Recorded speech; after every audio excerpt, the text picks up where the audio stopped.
안녕하세요. 2018 수능 대비 만점 마무리 지구과학 1의 정여일입니다. 자, 이제 우리가 실전 감각을 익힐 수 있는 봉투형 모의고사 이제 시작을 하는데요. 사실은 가장 중요한 게 여러분들 실전 감각도 중요한데요. 지금 시기에 가장 중요한 건 체력인 것 같습니다. 건강이에요, 건강. 선생님 여기까지 녹화로 온 과정 생각해 보면요. 선생님 집에서 출발해서 여기까지 오는데 버스를 2번 갈아탑니다. 총 3대 버스를 이용하는데요. 버스 안에선 좋아요. 교재도 좀 더 보고 그 다음에 강의 준비를 좀 더 하는데 문제는 버스에서 내려서 다음 버스를 탈 때까지 걸리는 시간 짧죠? 짧은데 지금 엄청 무더운 여름철입니다. 그래서 잠깐 밖에 방심해서 조금 시간을 지체하다 보면 기운이 쭉 빠지는 것 같아요. 아마 여러분들이 지금 만약 이 강의를 듣고 있다고 했을 때 만약 지금 같은 시기 여름철에 한다면 여러분들 조심하셔야 됩니다. 특히나 혈기왕성한 남자친구들 괜찮아요. 운동 괜찮아요. 하지만 가급적이면 실내 운동으로 좀 바꿔보는 것도 어떨까? 지금 가장 중요한 건 실전 감각보다도 여러분의 건강입니다. 그러니까 더운 여름철은 조금 실내 운동 또는 덥다고 너무 에어컨을 빵빵히 틀는 것도 사실 문제긴 한데요. 그런 것들 관리하시고요. 또한 여러분들 물도 탈수 현상이 있을 수 있기 때문에 조금 물을 많이 먹으면서 버텼으면 좋겠습니다. 건강관리 잘 하시고요. 자, 그리고 만약에 가을철이라고 한다면 여러분들 일교차 조심하셔야죠. 건강한 상태로 수능까지 가셔야 됩니다. 선생님은 여러분이 그걸 지킬 거라고 믿고요. 선생님 이제 이 강의를 통해서는 실전 감각 익히는데 조금 더 도움을 드리도록 하겠습니다. 일단 OT 보셨죠? 어떻게 이 교재를 활용해야 되는지 다시 한번 생각하시고요. 그리고 선생님은 실전 감각도 중요하지만 여러분 이 문제 풀 때 어떤 개념이 필요한지 다시 한번 짚어드릴게요. 그래서 만약에 수업을 듣다가 이 단어를 언급하셨는데 이게 뭐였지? 이런 일이 생기지 않도록 복습도 하셔야 됩니다. 점검하셔야 돼요. 됐나요? 자, 그러면 먼저 1번부터 시작하도록 하겠습니다. 자, 1번 문제는 어떤 문제인가요? 수능 특강에서 보면은 아마도 6쪽과 7쪽에 있는 그런 문제인 것 같아요. 그렇죠? 이 정도까지는 아니더라도 이거 본 적이 있는데 이런 내용이었어.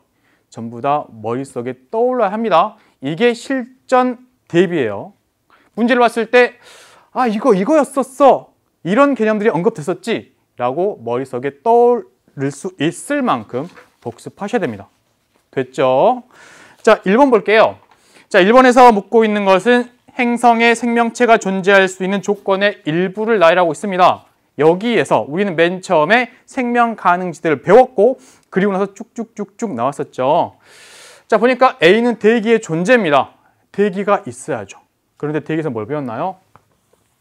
일단 적절한 성분의 대기입니다. 적절한 성분. 예를 들면 지금 입장에서 식물한테는 CO2가 필요해요.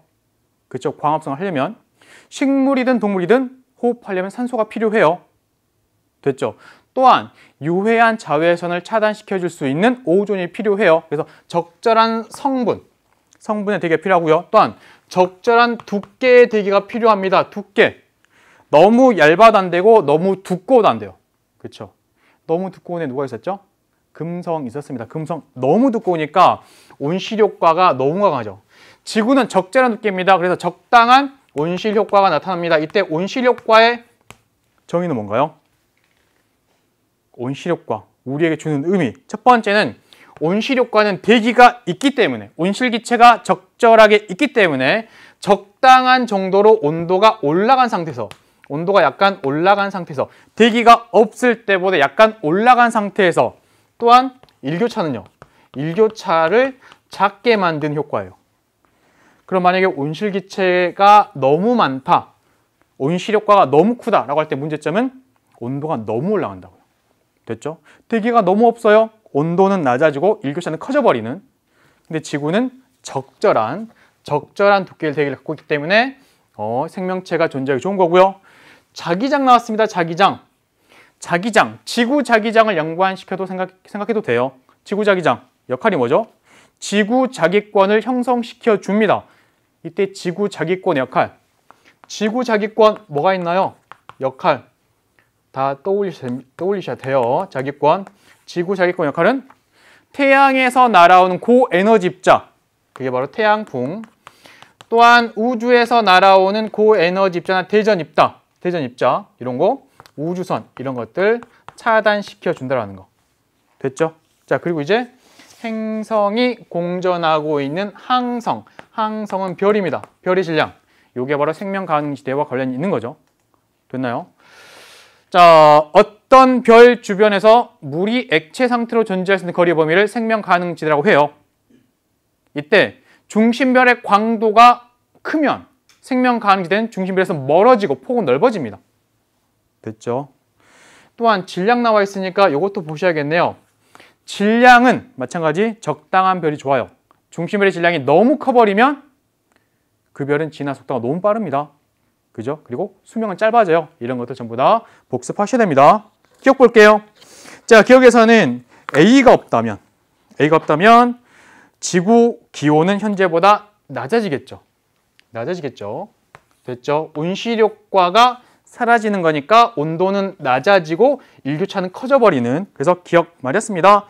니은 B에 의해 생명체는 유해한 우주방사선으로부터 보호받을 수 있다. 그죠? 예, 보이시죠? 그래서 니은 맞았고요. 디귿 C가 클수록 생명 가능 지대는 항성에서 멀어진다 그랬어요. 질량이 큰 별일수록 대체로 광도가 크기 때문에 광도가 크면 생명 가능 지대 별에서 멀어집니다. 폭은 넓어지고요. 정답에서 3번의 기억 니은이고요. 자, 이제 다음 문제 보겠습니다. 자, 이번에서는 생물권과 지구계를 이루는 A, B, C 권역이 있네요. 자, 볼게요. 먼저 화산 폭발 보입니다. 화산 폭발은 마그마가 이렇게 지각의 약한 틈을 타고 올라오는 거죠. 그래서 뻥 터지는 겁니다. 화산 폭발. 이때 화산 폭발 때문에 어떤 거에 영향을 주었는지는 몰라요. 대신에 이 둘의 관계 중에 하나는 직권은 들어가 있어야 됩니다. 직권. 됐죠? 직권. 뭐 화산 폭발 때문에 그때 나온 가스가 해저 화산 폭발 때문에 염화이온이 수권의 성분을 좀 달리했다 라고 한다면 직권과 수권이 될 수도 있고요. 화산이 뻥 터졌을 때 이때 발생한 화산재가 높은 곳에 올라가서 오랫동안 머물러서 결국에 지표의 기온이 떨어진다고 한다면 이번에는 기권과의 관계겠죠. 아직 뭔지는 몰라요. 그래서 화산 폭발이라고 했으니까 둘 중에 하나는 직권이겠구나. 요걸 알 수가 있는 거고요. 이제 태풍의 발생입니다. 태풍의 발생은 뭔가요? 태풍의 발생. 태풍은 여기가 열대해상이라고 한다면 열대해상 중에서도 수온이 높은, 예를 들면 5도에서 25도 사이, 위로 5도에서 25도 사이, 수온이 27도씨 이상인 이런 열대해상에서 수증기가 막 증발해서 올라갔더니 이 수증기가 나중에 다시 이렇게 물방울로 옮겨가는 과정에서 막 에너지가 발생합니다. 잡열이 나오는 거죠. 그죠? 그 잡열에서 발생하는 게 태풍입니다. 그렇기 때문에 알겠네요. A하고 C에 들어갈 거는 어떤 것을 여기다 집어넣어야 될지는 모르겠으나 수권과 기권이 들어가게 됩니다. 그 다음 요거 나왔네요. 석회동굴의 형성. 뭐죠? 석회동굴. 이렇게 땅이 있습니다. 여기 지하예요. 지하. 이때 지하에 물이 지나갑니다. 지하수. 이 지하수가 이렇게 구멍을 뻥 뚫어놨어요. 동굴. 이게 석회동굴이죠. 그럼 이 두 군데에는 결국에는 직권하고 수권이 들어가야 돼요. 그럼 이제 나왔네요. A는 얘가 기권이고요. 기권. 얘가 직권이고요. 여기가 수권이 들어가면 됩니다. 됐죠? 자, 보겠습니다. 원시지구의 형성과 진화 과정에서 일어난 변화. 먼저 기억. 생물권의 물질 대사로 A의 조성이 변했다. 기권의 조성이 변했나요? 대표적인 게 산소죠. 생물권이 등장하고 걔네들 중에서 결국에 광합성 하나가 생겨나니까 걔네가 산소를 막 만들어냅니다. 그렇죠? 그렇기 때문에 기억 맞았고요. 니은 보겠습니다. 최초의 생명체는 어디에서? 원시 바다에서. 바다는 수권입니다. 수권. C 적어야겠죠? 니은 옳지 않고요. 원시 지구에서 가장 먼저 형성된 게 수권인가요? 아니죠. 얘는 얘는 나중에 만들어지네. 원시 지각 위에 원시 대기했던 수증기가 물방울이 되어 떨어집니다. 걔네가 낮은 곳에 모여서 바다 만들죠. 그러니까 이 셋 중에서 가장 나중에 나온 애가 수권이에요. 됐죠? 그 수권이 등장한 후에 생물권도 나오는 거고요. 정답 그래서 1번의 기억이고요. 이제 다음 문제 보겠습니다. 3번 문제. 자, 3번에서는 그림은 토양의 형성 과정을 나타내고 있습니다. 여기에서 공부해야 될 것은 토양의 단면의 순서와 토양의 생성 순서, 그리고 각 층의 특징, 됐죠? 그리고 토양의 유실과 토양의 산성화, 원인과 대책들 전부 다 보셔야 됩니다. 일단 기반암이 깨져서 모질물이 만들어지고요.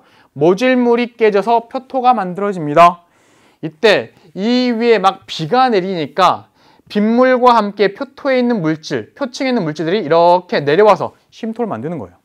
그래서 단면의 순서는 기반암, 모질물, 쉼토, 표토겠지만 생성 순서는 기반암, 모질물, 표토, 쉼토예요.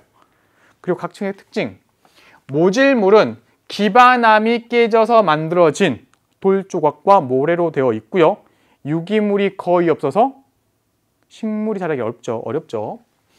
자, 표토 같은 경우에는 생물의 활동이 활발합니다. 그리고 죽은 생물체가 분해된 유기물, 그리고 광물질이 풍부한 층. 됐죠? 색깔은 대체로 어둡습니다. 쉼토는요, 표층에서 내려온 물질들, 예를 들면 점토 광물과 산화철이 풍부하게 분포합니다. 됐죠? 그런 특징들 다 보셔야 되는 거예요. 자, 그리고 그 지역의 토양의 성질을 결정하는 첫 번째 요인은 당연히 기반암이겠죠. 기반암. 어떤 돌이 있었는지. 됐죠? 그런데 기반암뿐만 아니라 그 지역의 기후, 그리고 식생도 토양의 성질에 영향을 줍니다. 모질물 같은 경우에는 기반암의 성분과 거의 유사해요. 왜냐하면 기반암이 깨져서 만들어진 거니까. 하지만 시간이 지나면 지날수록 위쪽에 있는 층들은 기후와 식생에 따라서 영향을 많이 받습니다. 그래서 똑같은 기반암으로 출발한 각각의 토양도 그 지역의 기후에 따라서 성질이 달라질 수 있다는 거. 자, 보겠습니다. 먼저 기억. 성숙한 토양에서 가장 나중에 만들어진 건 표토가 아니라 쉼토. 그래서 거기는 기억 옳지 않고요. 시간이 이를수록 표토의 성질은 기반암의 성질과 같아지는 게 아니죠. 달라져 갑니다. 됐죠? 요거 생각하셔야 돼요. 어떤 기후인지 또는 어떤 생물들이 살고 있는지 이런 거에 따라서 달라질 수 있다는 거. 자, 이제 그 다음에 디귿입니다. 쉼토에 포함된 광물질, 쉼토에도 광물질 있겠죠. 표토에 있는 물질이 내려서 만든 거니까. 자, 이런 광물질은 표토의 영향을 받고요. 우기는 비가 많이 올 때입니다. 우기에는 두꺼워지겠네요. 표층의 물질이 빗물과 함께 내려와서 만든 거니까. 됐죠? 정답 그래서 2번의 디귿입니다. 이제 다음 볼게요. 4번 문제. 표는 우리나라에서 친환경 에너지를 이용한 서로 다른 세 종류의 발전소. 자, 먼저 A는 뭔가요? 파도가 강한 요거 파력발전. 파도의 상하 좌우 운동을 가지고 에너지를 만들고 있습니다. 파력발전. 요거 뭐죠? 바람이 강한 풍력발전. 바람의 움직임을 이용해서 터빈을 돌리고 결국 전기가 만들어지는 풍력발전. 시화호의 이때입니다. 요거는 뭔가요? 조력발전입니다. 조차를 이용한 조력발전. 이때 얘네 근원 에너지를 따져보자면 얘는 뭐죠? 파도는 바람 때문에 생기죠. 바람은 결국 태양 에너지에 의해서 이렇게 발생할 수가 있는 거니까 태양 에너지가 근원인 발전. 마찬가지 바람, 태양 에너지가 근원인 발전. 조력 발전은 조력 에너지가 근원인 발전. 됐죠? 자, 보겠습니다. 먼저 기억.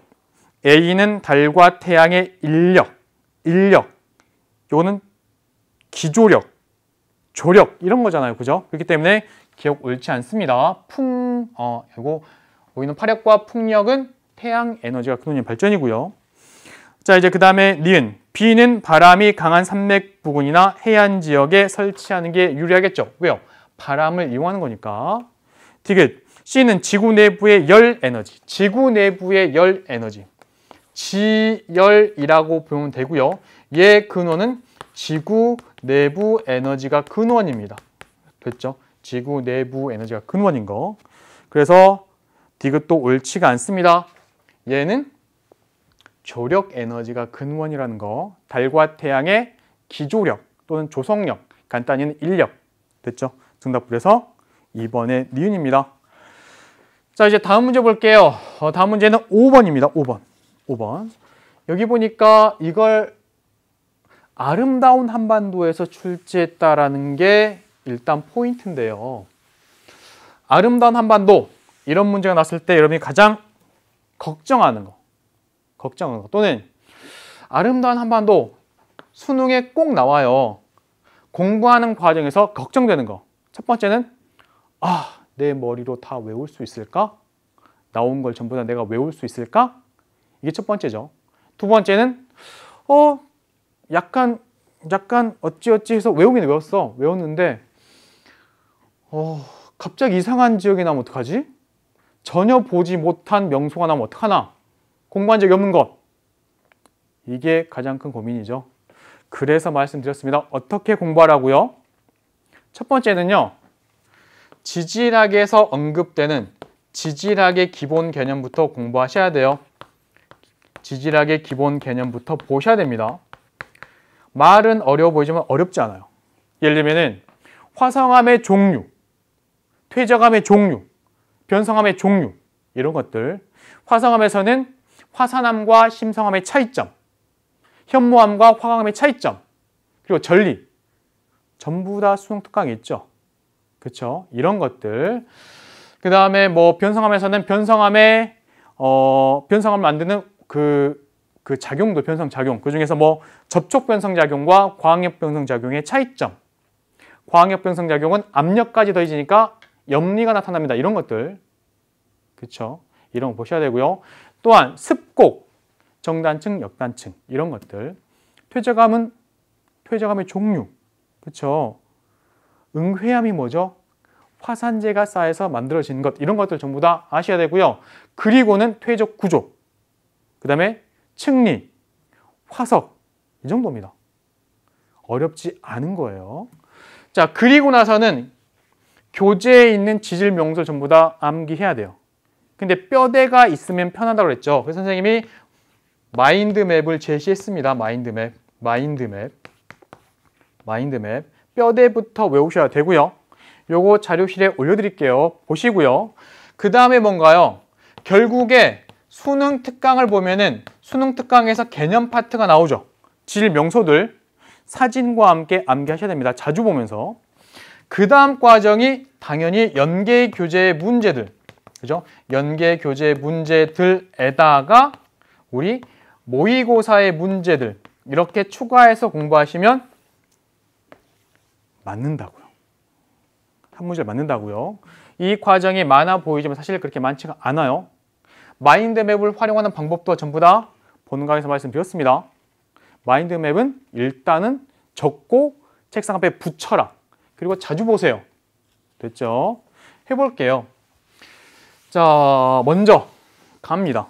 문제에서는 마이산 타폰이 주고 있네요. 마인드맵에서는 이렇게 암기했습니다. 얘가 나와 있는 부분이 잘 찾아보면 중생대 쪽에 있고요. 중생대 때 퇴적암들이 존재하는데 이 퇴적암 전부 다 육지에서 만들어진 육성층이에요. 육성층. 그 대표적인 두 내용이 나왔습니다. 그 중에 마이산은 어떻게 적혀 있냐면 마이산, 여기는 여감, 주로 여감으로 이루어져 있고 타폰이라는 구조가 나타납니다 라고 적혀 있을 거예요. 여감은 주로 자갈이 많이 섞여 있는 그런 퇴적암입니다. 됐죠? 타폰이라고 하면 여기 보니까 안반의 표면에 구멍이 숭숭숭숭 뚫려 있죠. 자갈 같은 게 박혀 있다 보니까 얘가 풍화 받으면 툭툭 떨어진다고요. 툭툭 떨어져요. 그림은 요걸 준비했습니다. 밖에 있는 게 툭툭 떨어진 거예요. 그죠? 이런 거. 툭툭 떨어졌으니까 여기 돌들이 많을 거고 돌 막 쌓아놨네요. 그죠? 이런 것들. 자, 이제 그 다음에 교재를 보면은 그림 나와 있지만 이거 한번 볼게요. 일단 두무지는 지금 문제에는 없고요. 우리가 마찬가지 배웠습니다. 예, 선캄브리아 시대 그리고 변성암, 선캄브리아 시대 주로 변성암. 이때 백령도 두무지는 규암으로, 주로 규암으로 이루어져 있고 규암은 사암이 변성작용 받아서 만들어진 것입니다. 라고 배웠고요. 보다시피 절벽 많죠. 동굴이 있습니다. 바다가 깎아서 만든 절벽과 동굴. 이때 결국 풍화에 강한 애들은 떨어져 나가도 살아남아요. 살아남아요. 걔네가 어디 있느냐? 일부가 여기 있다고요.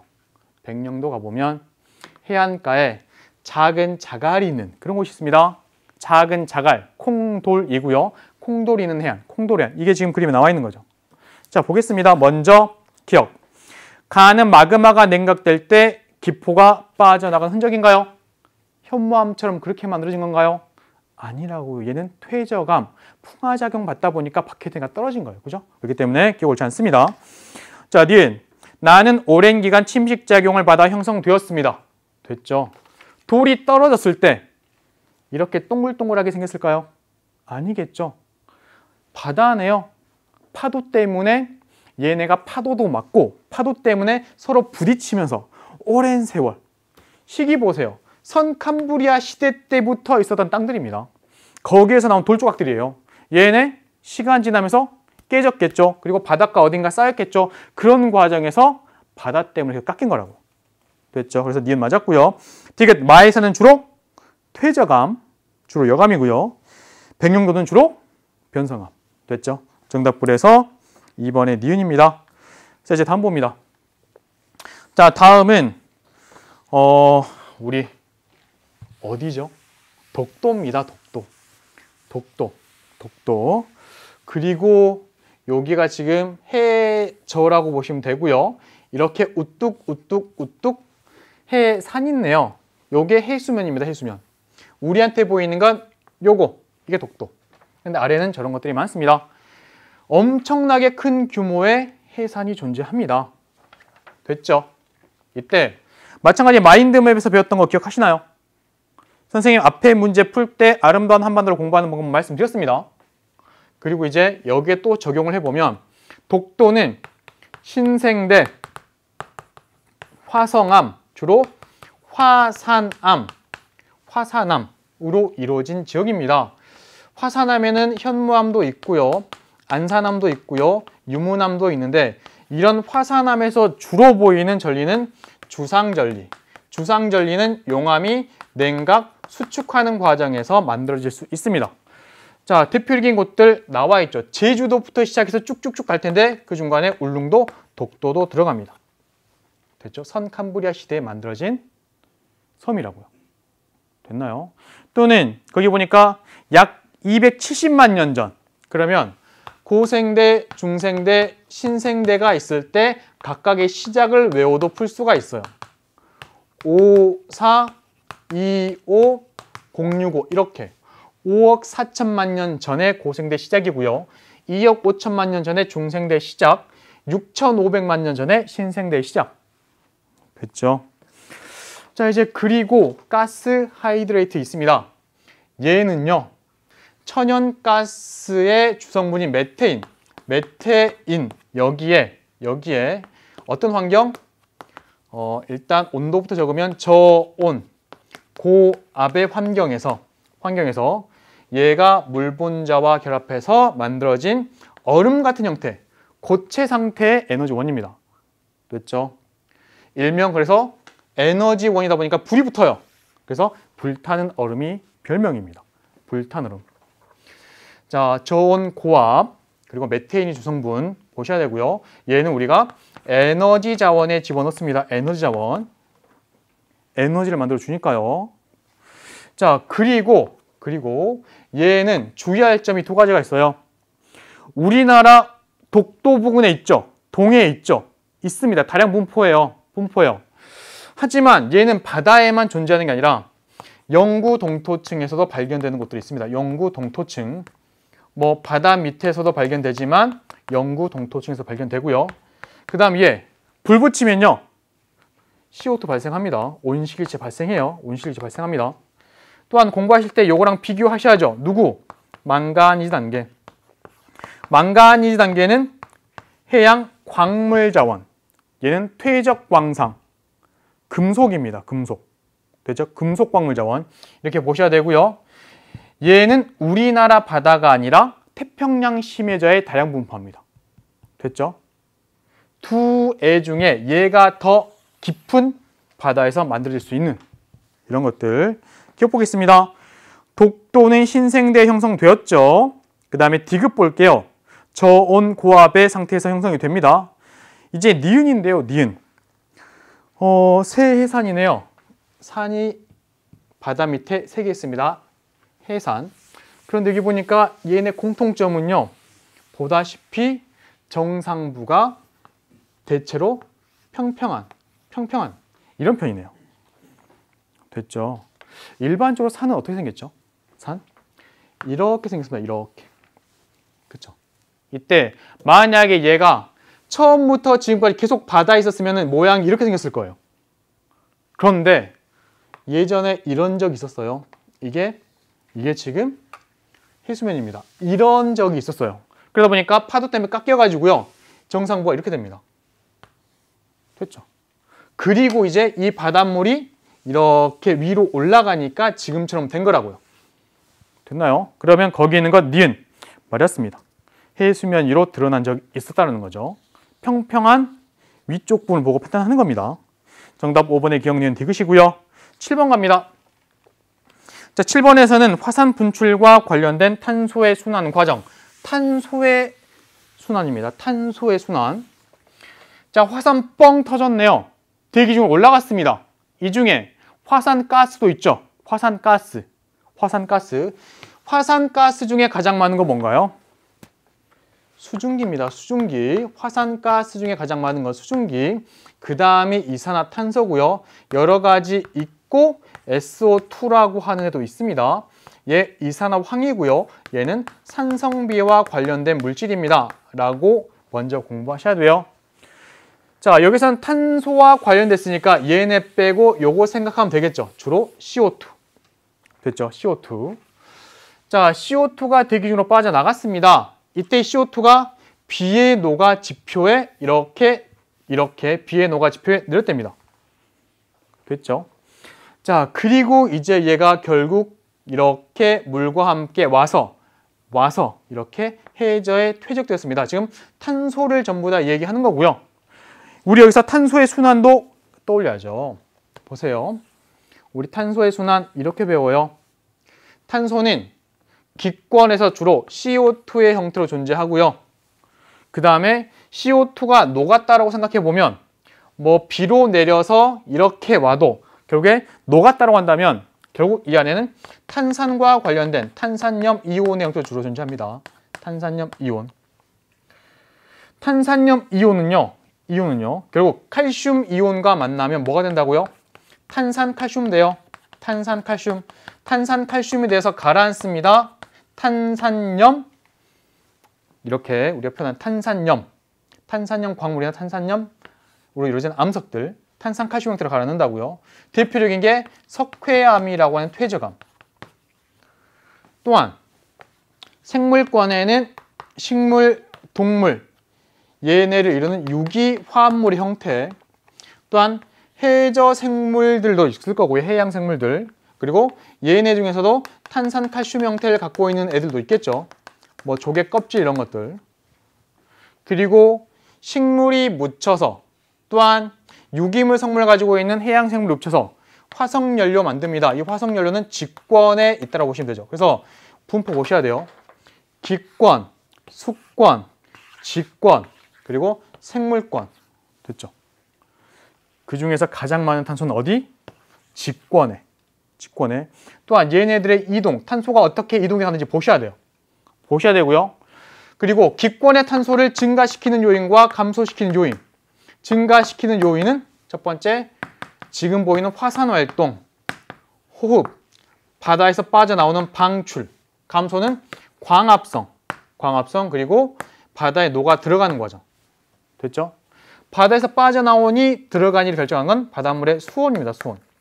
수온이 낮을 때 많이 녹아 들어간다는 거 보셔야 되고요. 화석연료 사용량이 증가해도 지구 전체의 탄소 값에는 변화가 없다는 거. 일정합니다. 이것도 보셔야 돼요. 됐죠? 전부 다 보셔야 하는 거고요. 자, 그 과정에서 이제 문제를 출제하고 있다고 보시면 되는 건데 CO2. 자, 문제 기억부터 보겠습니다. A 과정에서 화산가스에 가장 많이 포함되어 있는 성분은 이산화탄소. 이산화탄소. 수증기라고 말씀드렸죠. 화산가스에 가장 많이 포함되어 있는 건 수증기. 수증기. 그렇기 때문에 기억 옳지 않습니다. 화산가스로 분출되는 과정에서 가장 많이 포함되는 건 뭐? 수증기. 됐죠? 기억 옳지 않고요. 자, 이제 그 다음에 니은입니다. B 과정에 의해 석회암 지대에 내린 비는 석회동굴을 만들 수가 있죠. 그죠? 석회동굴의 형성은 이렇게 말씀드렸어요. 이렇게 지표고요. 석회암으로 있는 이런 지역이 있습니다. 이때 지하에 물이 지나갑니다. 이름하여 지하수. 지하수가 이렇게 석회암을 녹이면서 뻥 뚫어놨네요. 석회동굴. 이때 그 과정을 화학식으로 쓰자면 탄산 칼슘 성분의 석회암이 물과 만났는데 CO2가 녹아있는 물과 만나면 얘 녹아버립니다. 이렇게 녹아버려요. 됐죠? 됐죠? 그렇기 때문에 거기는 니은 맞았고요. 자, 디귿. C 과정에 의해 주로 탄산염. 해저에 퇴적되었습니다. 그죠? 탄산 성분의 탄산염 이온을 갖고 있는, 예를 들면은 탄산 이온이라든가 또는 탄산 수소 이온, 이런 애를 우리가 탄산염 수소 이온이라고 하는데 얘네가 결국에 바다로 오면요 주로 칼슘 이온과 만나서 가라앉아 버려요. Ca가 플러스 이온과 만나서 가라앉아 버립니다. 누구? CaCO3. 또는 얘네가 결국 생물체에 흡수될 수도 있죠. 조개 껍질을 막 구성한다든가 그런 과정도 마찬가지 탄산 칼슘 형태이기 때문에 정답 4번의 니은 디귿입니다. 됐죠? 자, 결국 석회암 생각하시면 되는 거고요. 이제 8번입니다. 자, 8번에서는 퇴적층을 이루는 암석, 입자, 돌, 얘네들의 직경에 따른 그리고 모양에 따른 안식각을 나타내고 있습니다. 요거 보니까 수능 완성에서 봤던 그래프하고 똑같네요. 그죠? 자, 먼저 안식각의 정의부터 한번 볼게요. 안식각의 정의. 실험의 가장 대표적인 실험 두 가지가 있죠. 이렇게 평면 위에 판자를 놓고 어떤 물체를 올려놓습니다. 그리고 한쪽 끝을 들어가지고 이렇게 판자를 기울였다고 할 때 이 물체가 안 움직인대요. 그래서 더 들었습니다. 더 기울였더니 이 각도도 버틴대요. 지금 이 물체가 이 정도의 각도를 버텼습니다. 그래서 이것보다 살짝만 더 들었더니 물체가 움직인대요. 이런 실험이라고 한다면 지금 이 각도 뭐죠? 이 각도. 물체가 경사면에서 흘러내리거나 이동하지 않고 버티는 최대 각도죠. 이 각도까지 버틴다고요. 이 각도 우리가 안식각. 버틸 수 있는 최대 각도, 이게 안식각이고요. 안식각과 경사각을 비교했을 때 그 지역의 경사가 안식각보다 더 크면 사태가 발생합니다. 됐죠? 두 번째는 뭔가요? 안식각의 측정을 이렇게도 할 수 있어요. 이렇게 깔때기가 있습니다. 깔때기. 여기는 바닥이고요. 여기에 모래를 넣었더니 모래가 이렇게 쌓이네요. 모래가 쌓였습니다. 똑같은 모래를 더 부었다고 할 때 모래가 이렇게 쌓이지는 않는다 그랬죠. 어떻게 쌓여요? 원래 있었던 얘랑 모양이 비슷하게 쌓인다고요. 그 이유는 이 모래는요, 이 정도의 경사를 못 버티는 거예요. 못 버팁니다. 요게 최대예요. 요게 최대. 이게 바로 이 실험에서 안식각 이렇게 측정할 수가 있습니다. 자, 볼게요. 여기 보니까 둥근 돌, 그리고 각진 돌, 파쇄된 돌이 있습니다. 먼저 기억 볼게요. 입자의 모양이 같다면 직경이 클수록 안식각이 커지나요? 둥근 돌. 안식각 점점 커지네요. 크기 커지니까 안식각 커지네요. 각진 돌, 파쇄된 돌 전부 다 커집니다. 그래서 기억 맞았고요. 입자의 직경이 같다면 예를 들어서 여기 요 크기를 기준으로 했을 때 둥글수록 안식각이 커지나요? 둥근 애가 안식각이 제일 작네요. 그죠? 얘네들보다 작습니다. 그래서 이건 옳지 않고요. 디귿, 직경이 50mm. 50은 여기 있습니다. 50 여기. 요게 50입니다. 50일 때 둥근 돌. 요 선이네요. 요 선. 이 선. 이때 안식각이 얼마나 나오나요? 여기가 35, 여기가 36, 여기가 37인데 자세히 보니까 36까지는 좀 안 되죠. 아무튼 약 36 정도가 되네요. 됐죠? 안식각이. 이럴 때 만약에 이 3일의 경사각이 37도라면 경사각이 요거래요. 경사각이 더 크죠? 그럼 사태 일어날 수 있습니다. 정답불에서 3번의 기억 디귿이고요. 정확한 안식각은 뒤에 해설에 나와 있습니다. 일단 요것보단 작죠. 정답 3번의 기억 디귿이고요. 이제 9번 갑니다. 자, 9번에서는 동태평양과 산 안드레아스 단층 지대 부근의 판의 이동입니다. 판의 이동. 화살표로 주고 있습니다. 여기 보니까 판이 몇 개 있나요? 판이 총 3개 있습니다. 그죠? 이쪽 판 하나, 이쪽 판 하나, 그리고 여기 판 하나 더 있네요. 그죠? 판 총 3개. 이때 무언과 이렇게 갈라지면서 멀어지는 여기가 발산형 경계. 해령이고요. 여기도 발산형 경계. 뾰족뾰족 이렇게 나와 있는 게 수렴형 경계. 요거 해구겠네요. 수렴형 경계. 그리고 여기 보니까 이렇게 선 하나 있죠. 어긋나는 됐죠. 여기도 어긋나는 됐죠. 어긋나는 얘네가 보호존형 경계. 자, 특히나 여기에는 육지의 보호존형 경계가 노출되어 있는 산 안드레아스 단층입니다. 이때 보호존형 경계의 특징, 판의 생성도, 판의 소멸도 일어나지 않는, 판이 보존되는, 그죠? 보존되는 보호존형 경계고요. 여기는 주로 천발 지진이 발생합니다. 화산 활동 잘 안 일어나고요. 천발 지진 이런 내용들 기억하셔야 됩니다. 샌프란시스코하고 LA는 점점 어떻게 될까요? 야구 좋아하는 친구들 알겠지만 이쪽 지역 팀과 이쪽 지역 팀은 라이벌이죠. 사이가 좀 안 좋은 것 같아요. 근데 친하게 지내야 됩니다. 왜요? 얘 이렇게 가네요. 얘 이렇게 오고 있다고요. 가까워집니다. 그죠? 앞으로 가까워질 예정인 두 지역. 자, 기억입니다. 맞았네요. 서로 가까워지고 있습니다. 니은 볼게요. 샌프란시스코 남쪽. 얘한테 남쪽은 여기인데 해구가 있나요? 이쪽에 없죠.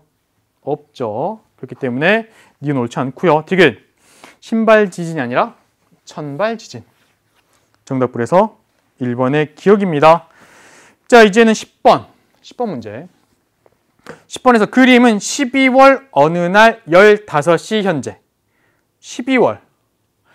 수능을 준비하는 자세. 문제를 꼼꼼하게 읽으셔야 됩니다. 문제를 꼼꼼하게. 그리고 그림도 꼼꼼하게. 12월이래요. 12월이면 우리나라 겨울철인데 요게 전부 다 정보가 되는 거예요. 됐죠? 꼼꼼하게 보셔야 됩니다. 12월. 그리고 겨울철의 일기도의 특징 간단하게 그려 드러내 다시 한번 볼게요. 우리나라 겨울철의 일기도의 가장 전형적인 모습은 이렇습니다. 시베리아 기단이 있어야 할 곳에 고기압이 딱 버티고 있습니다. 고기압. 그리고 반대쪽에 저기압, 그리고 등압선의 간격은 거의 일자에 가까우면서 촘촘한 이런 형태. 이걸 우리는 서쪽의 고기압, 동쪽의 저기압의 기압 배치. 바람은 대체로 고에서 저로 붑니다. 북서기절풍. 북서기절풍. 우리나라 시베리아 기단의 영향을 받기 때문에 주로 한랭 건조한 날씨가 나타나고요.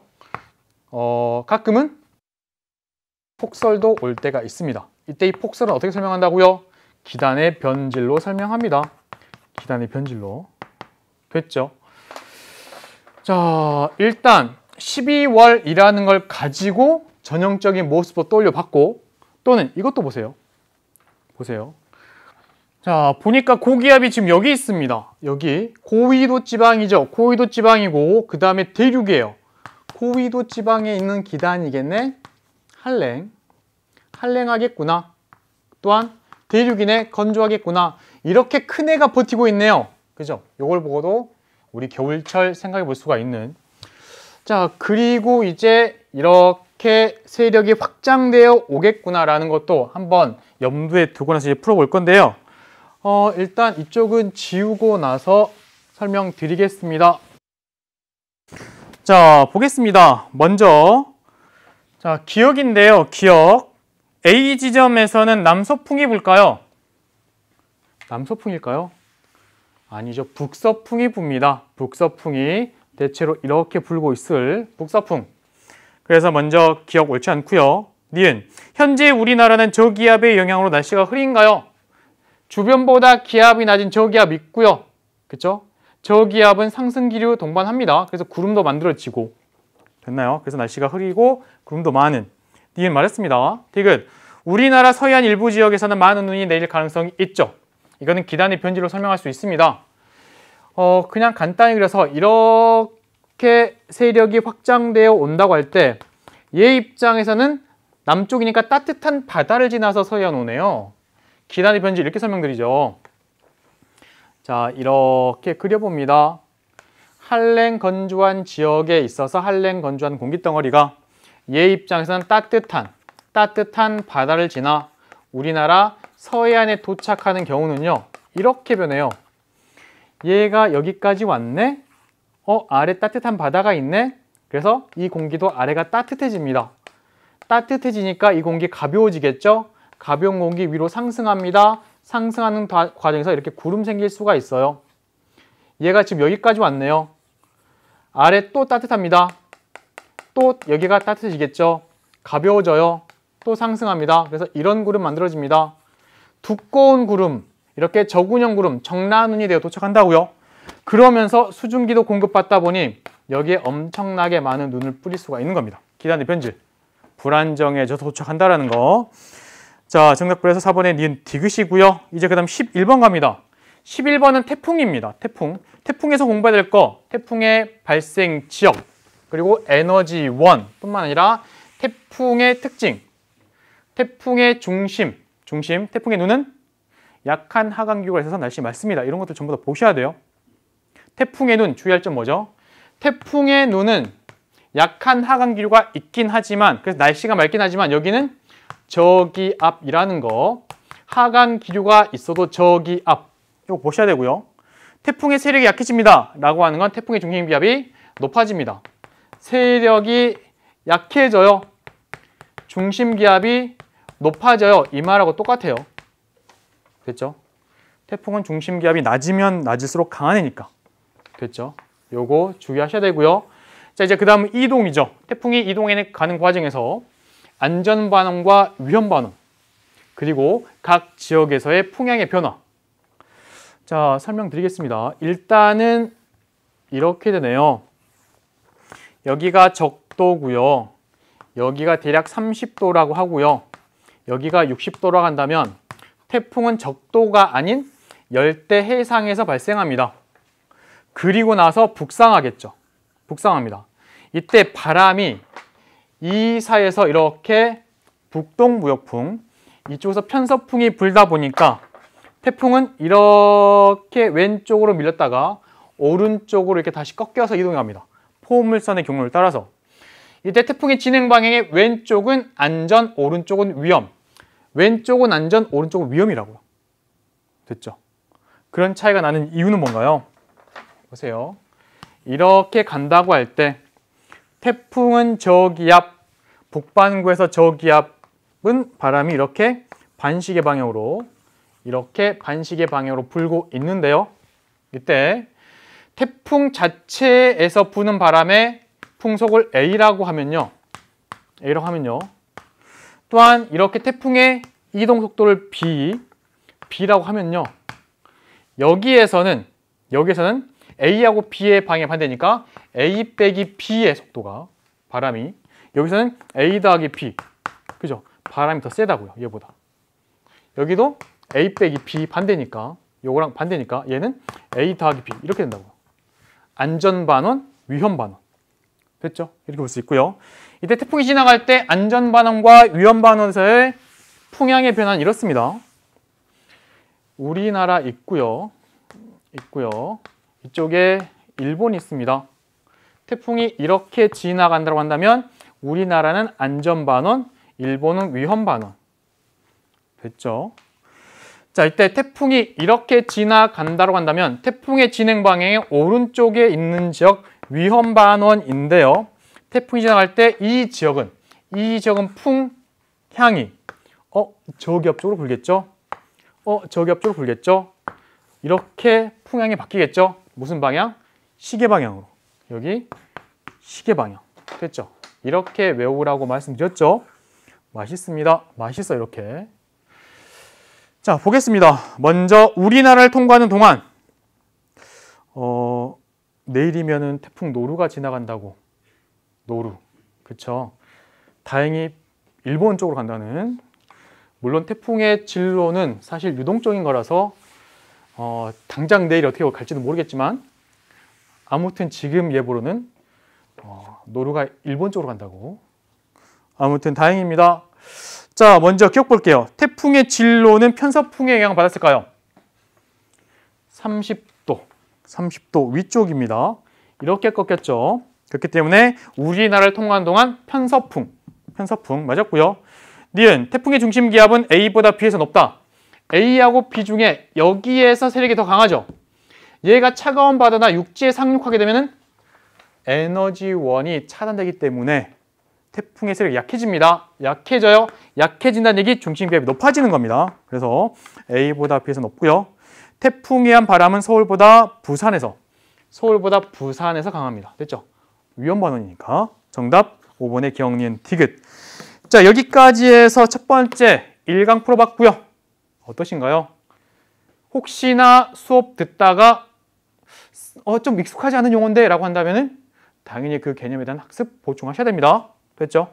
자, 이제 다음 시간은 12번부터 시작을 해서 쭉 한번 풀어볼게요. 고생하셨고 다음 시간에 뵙겠습니다.